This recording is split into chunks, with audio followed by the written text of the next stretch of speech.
Okay, another question kay Haya0707.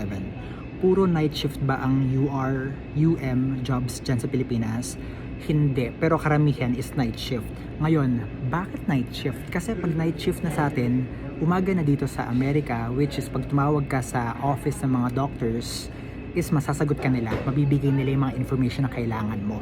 Meron namang morning shift sa amin, pero parang may mga special situations, no, para sila maging morning shift.